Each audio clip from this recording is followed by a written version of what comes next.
Hello friends, welcome to money కబుల్ channel. ఈరోజు market చూస్తే కొంచెం రికవరీ అవుతుంది అనుకున్న టైంలో గ్లోబల్ మార్కెట్స్ నుంచి కొంచెం షాక్ తొలగింది. Almost 170 points gap down open అయ్యి నిఫ్టీ 24,000 అనే లెవెల్ దగ్గర ట్రై చేసింది బ్రేక్ అవ్వడానికి. సో ఈరోజు దీనికి కావాల్సిన రీజన్స్ ఏంటి, అండ్ ఇరాన్ చేసిన ఒక్క మిస్టేక్ వల్ల ఈ మార్కెట్ ఎందుకు డిస్టర్బ్ అయింది, అండ్ ఎలక్షన్స్ రిజల్ట్ తర్వాత కూడా మార్కెట్ ఎందుకు ఇంకా ర్యాలీ అవ్వట్లేదు. సో ఈ డీటెయిల్స్ అన్నీ ఈ వీడియోలో తెలుసుకుందాం. ఈరోజు మార్కెట్ ఫాలో అవ్వడానికి మెయిన్ రీజన్ వచ్చేసి బ్రెంట్ క్రూడ్. అది ఆల్మోస్ట్ $114కి రీచ్ అయింది. అండ్ రీజన్ చూస్తే నిన్న నైట్ ఇరాన్ యూఏకి చెందిన ఫుజరాయ్ ఆల్ హబ్ మీద మిసైల్స్ తోటి దాడి చేసిందనే గ్లోబల్ న్యూస్ మార్కెట్ని కొంచెం డిస్టర్బ్ చేసింది. అండ్ దీని ఇంపాక్ట్ ఏందైనా చూస్తే క్రూడ్ ఆయిల్ పెరగడం వల్ల మన దేశంలో పెట్రోల్, డీజిల్ వాటి మీద లీటర్కి ₹10 పెరిగే ఛాన్సెస్ ఉందన్నట్టు న్యూస్ స్ప్రెడ్ అవుతుంది. సో అందుకే ఈరోజు చూస్తే ఆటో అండ్ మెటల్ స్టాక్స్లో కొంచెం సెల్లింగ్ అనిపించింది. అండ్ దీనికి తోడు అమెరికా ఫెడ్, యూఎస్ ఫెడ్ వడ్డీ రేట్లను చేంజ్ చేయకుండా కొంచెం హార్ష్గా ఉండడం కూడా ఈ సెంటిమెంట్ని దెబ్బతీస్తుంది. ది అదర్ సైడ్ నిన్న ఎలక్షన్స్ రిజల్ట్స్ వచ్చాయి కదా. సో దానివల్ల ఒక సెంట్రల్కి ఒక స్టేబుల్ గవర్నమెంట్ ఫామ్ అయినట్టు అనిపించింది. But still due to global uncertainty between US and Iran, ఈ మన పొలిటికల్ న్యూస్ కూడా అంత చిన్నగా అయిపోయిందన్నమాట. అండ్ దీని ఇంపాక్ట్ వల్ల మన రూపీ కూడా ఆల్ టైమ్ లోకి హిట్ చేసి 95.34కి పడిపోయింది.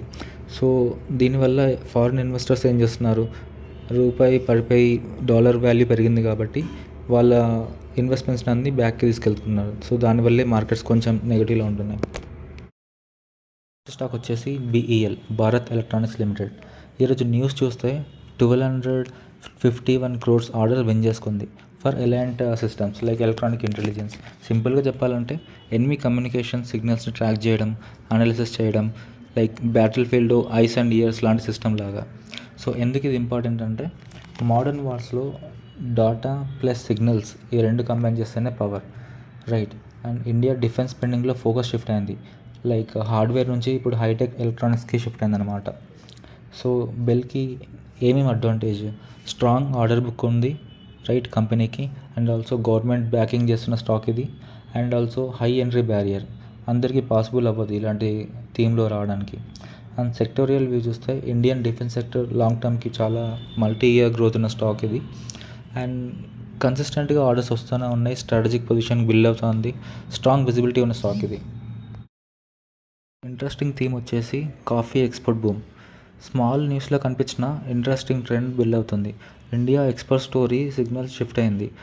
ఇండియా కాఫీ ఎక్స్పోర్ట్స్ వచ్చేసి 27% జంప్ అయ్యాయి జనవరి టు ఏప్రిల్. ఇంతకుముందు ఇండియా రా కాఫీ ఎక్స్పోర్ట్ చేస్తుంటుంది విత్ లో margin. Now instant coffee export పెరిగింది ఎక్కువగా, అండ్ హై మార్జిన్ ప్రోడక్ట్ ఇది. ఎందుకు గ్లోబల్గా ఈ డిమాండ్ పెరిగిందని చూస్తే రోబస్ట్ డిమాండ్ ఉంది, and also instant coffee right. So దానివల్ల గ్లోబల్ బూమ్ ఏర్పడింది. And also ready to use and emerging మార్కెట్స్లో కన్సెప్షన్ ఇంక్రీజ్ అయింది చాలా. సో దీనివల్ల ఎవరెవరికి బెనిఫిట్స్ అయినా చూస్తే CCL products and vintage coffee maybe రానున్న డేస్లో ఈ స్టాక్స్ని అబ్జర్వ్ చేయొచ్చు. ఇన్సైడ్ చూస్తే ఇండియా స్లోలీ వాల్యూ యాడెడ్ ఎక్స్పోర్ట్స్ని గ్రో చేస్తూ ఉన్నట్టు కనిపిస్తుంది. దానికి small sector but export driven growth theme. Next news చూస్తే union cabinet May announce relief packages for airlines and impacted sectors. అంటే కేంద్ర ప్రభుత్వం ఎయిర్లైన్స్ కోసం రిలీఫ్ ప్యాకేజ్ ప్రకటించే ఛాన్సెస్ ఉన్నాయి. ఎందుకంటే ఈ వెస్ట్ ఏషియా కాన్ఫ్లిక్ట్ వల్ల ఫ్యూయల్ ప్రైజెస్ పెరిగినాయి, ఇన్సూరెన్స్ అండ్ రూట్ కాస్టెస్ పెరిగి ఏవియేషన్ సెక్టర్ కొంచెం ప్రెషర్లో పడింది. సో గవర్నమెంట్ ఇప్పుడు బెనిఫిట్ ఇవ్వడానికి వీళ్ళకి ఫ్యూయల్ ట్యాక్స్ తగ్గిస్తుంది, అండ్ లిక్విడిటీ సపోర్ట్, ఆపరేషనల్ రిలీఫ్కి ఇవ్వడానికి కొంచెం థింక్ చేస్తుందన్నమాట. సో దీని ఇంపాక్ట్ ఏంటంటే ఇండిగో, స్పైస్ జెట్ వంటి కంపెనీస్కి కొంచెం పాజిటివ్, అండ్ ఆల్సో మన లాజిస్టిక్స్ కంపెనీస్ అండ్ ట్రేడ్ సెక్టర్స్కి ఇది indirectly benefit. But the thing is ఈ న్యూస్ ఆల్రెడీ మార్కెట్లో కొంచెం ప్రైస్డ్ ఇన్ అయ్యి ఉండొచ్చు, బట్ స్టిల్ యాక్చువల్ అనౌన్స్మెంట్ వచ్చిన తర్వాతే రియల్ మూవ్ ఉండొచ్చు. సో హైప్తో కాకుండా క్లారిటీతో ఇన్వెస్ట్ చేయండి. న్యూస్ వచ్చేసి PFC and REC merger plan. So power finance స్పేస్లో ఇదొక big move. PFC and REC merger plan April 1 టార్గెట్తో మూవ్ అవుతుంది. ఎందుకు ఇది మ్యాటర్ అంటే both are power sector lenders. So merge అయితే బిగ్గర్ బ్యాలెన్స్ షీట్ అవుతుంది, బెటర్ ఫండింగ్ పవర్స్ వస్తుంది.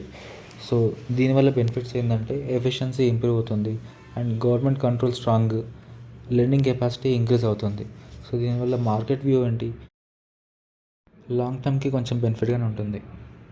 నెక్స్ట్ స్టాక్ వచ్చేసి eco recycling future theme multi trigger. ఇది మోస్ట్ ఇంట్రెస్టింగ్ హిడెన్ జెమ్ అనే చెప్పాలి. ఎకో రీసైక్లింగ్ కంపెనీకి NCMM ఎలిజిబిలిటీ వచ్చింది. అసలు దీని మీనింగ్ ఏంటి? కంపెనీ ఇప్పుడు సింపుల్గా వేస్ట్ ఒక్కటే కాదు, చాలా సెక్టర్కి మూవ్ అవుతుంది. Like battery recycling and precious metals recovery like gold, silver and critical mineral ecosystems. కంపెనీకి ఒక బిగ్ మూవ్ అనే చెప్పాలి. Like because of EV boom, like battery waste increase management వల్ల కంపెనీకి ఒక బిగ్ పిక్చరే దొరుకుతుంది. న్యూస్ వల్ల కంపెనీకి ఒక బిగ్ షిఫ్ట్ వచ్చిందని చెప్పాలి. ఎందుకంటే ఓల్డ్లో ఓన్లీ వేస్ట్ రీసైక్లింగ్ చేసేవాళ్ళు, ఇప్పుడు high value metal recovery and battery recycle చేయడానికి కూడా ఆపర్చునిటీ దొరికింది. ఇది కంపెనీకి ఒక good news for the long term అనే చెప్పాలి. ఎందుకంటే వేస్ట్ అండ్ ఈ సెక్టర్ అనేది చాలా good opportunity for long term. So ఇది early stage theme. So high risk high reward ఉన్న సెక్టర్ ఇది. So be careful.